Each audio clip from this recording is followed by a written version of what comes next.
Shalom Vrahá, sejam todos bem-vindos ao nosso canal.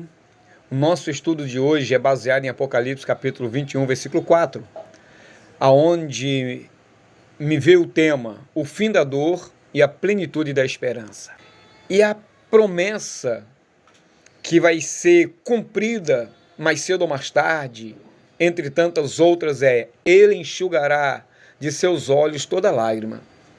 Não haverá mais dor, nem morte, nem choro, nem tristeza, pois as coisas antigas já passaram.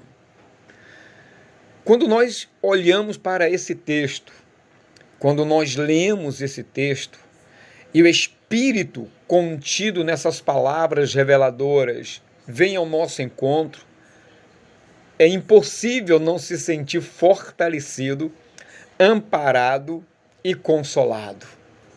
Porque nós sabemos que este versículo está no capítulo final do Apocalipse. E João, o apóstolo, descreve a nova criação, e ao mesmo tempo que ele descreve essa nova criação, nós podemos enxergar o novo estado eterno dos salvos. Por exemplo, ele vê o novo céu e uma nova terra no versículo 1, ele vê a nova Jerusalém no versículo 2, e ao mesmo tempo que ele vê tudo isso, essa nova Jerusalém, esses novos céus, essa nova terra, que tudo isso representa a presença de Deus entre os homens em perfeita comunhão, em perfeita harmonia, em perfeito estado de comunhão. E aí salta aos nossos olhos que isso é o ponto culminante da redenção. Não só esse texto, mas o que ele apresenta é o ponto culminante da redenção, onde Deus finalmente remove as consequências do pecado. E quando nós analisamos esse texto de uma maneira não tão detida, nós podemos chegar às seguintes conclusões. Primeiro, o verbo grego exaleifo significa apagar ou limpar completamente. Por que usa-se esse verbo? Porque na expressão ele enxugará de seus olhos toda lágrima, essa expressão é um ato pessoal de Deus. É um ato cheio de ternura, demonstrando que Deus, como nosso Pai, cuida de seus filhos em um gesto tão extraordinário. Um gesto de consolo, um gesto de restauração. Aleluia. Ele não delega e nem delegou isso para Jesus fazer, muito menos a Moisés, nem a um outro anjo, nem a um outro profeta.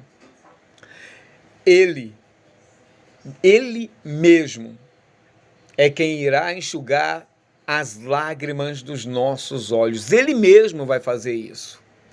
E aí me vem a outra expressão, que é: não haverá mais morte, nem tristeza, nem choro e nem dor. Olha que glória! Isso é o que todos nós, até aqueles que não querem saber de Deus, esperam. Eles esperam viver em um mundo sem morte, esperam viver em um mundo sem tristeza, sem choro, sem dor. Só que isso só é encontrado em Deus. E só desfrutará dessas coisas quem forem regenerados, aqueles que se arrependeram, aqueles que entregaram a sua vida a Cristo. E é por isso que essas 4 realidades, que são consequências diretas do pecado, como em Gênesis capítulo 3, elas serão exterminadas, porque no estado eterno elas deixarão de existir, porque nós sabemos que o pecado, que é a raiz de todas essas tragédias, será derrotado e destruído definitivamente. Isso me traz a última expressão do texto, que afirma que as antigas coisas já passaram. Ou seja, se essas primeiras coisas já passaram, e no grego essa expressão é ta brota, ela refere-se nada mais, nada menos ao sistema atual que nós estamos vivendo, que é marcado por muitos sofrimentos e por uma corrupção terrível. Agora, este mundo que está sob maldição, no capítulo 8 de Romanos, versículo 20 e versículo 22, Paulo deixa isso muito bem claro. ele passará por uma transformação, porque na nova criação, Deus faz nova todas as coisas.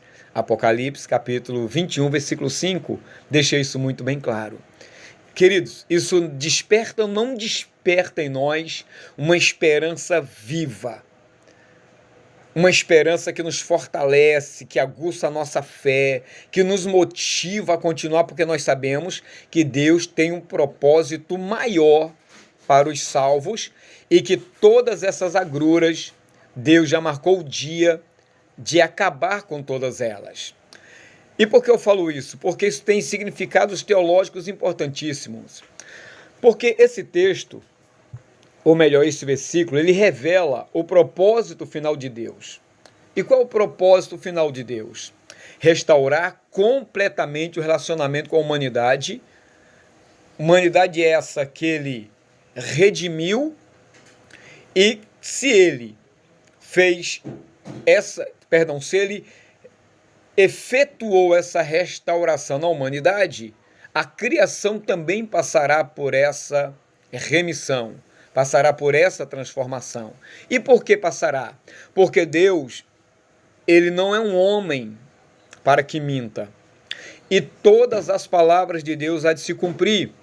E por que isso irá se cumprir? Porque ele prometeu isso em Isaías capítulo 25, versículo 8, onde Deus promete acabar com a morte e enxugar as lágrimas de todos os rostos. Deus não apenas repara o mundo antigo. Deus, ele não vai consertar o mundo antigo. Deus promete criar algo completamente novo, onde o pecado e suas consequências não terão mais lugar, porque serão aniquilados. Tudo isso que eu acabei de dizer revela algo muito maior, algo superior, que é essas coisas que eu acabei de falar são consequências da presença de Deus. Porque o ponto central deste novo estado não é apenas a ausência, a aniquilação do sofrimento, da dor e da morte, mas a presença de Deus com o seu povo, como está em Apocalipse 21, versículo 3. Essa comunhão plena, ela elimina a necessidade de lágrimas, porque não haverá mais causas para essas lágrimas. O que o mundo passa, o que o mundo sofre, o que o mundo engole, é consequência de uma humanidade que abandonou ao seu Criador.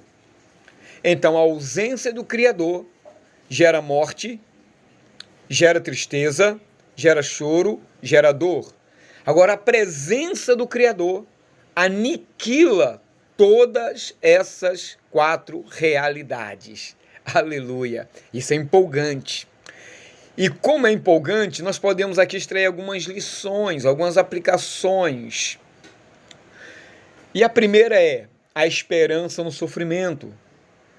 Meus irmãos, para eu e você que enfrentamos dor e perda, este versículo traz um consolo, um conforto, um revigoramento extraordinário.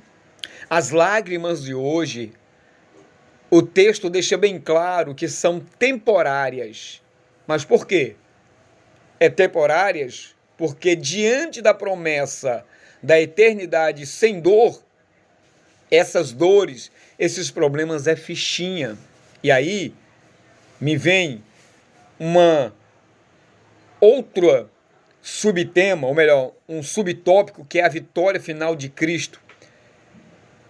Essa vitória final de Cristo, ela aponta, ou melhor, ela nos lembra que a obra de Cristo na cruz e sua ressurreição não apenas lidaram com o pecado, porém garantiram a derrota da morte e do sofrimento, como está em 1 Coríntios capítulo 15, versículos 54 ao 57. Isso me faz confiar na soberania de Deus, porque mesmo que o mundo, que nós estejamos vivendo ainda em frente todas essas tragédias, Deus está conduzindo todas as coisas para um fim glorioso.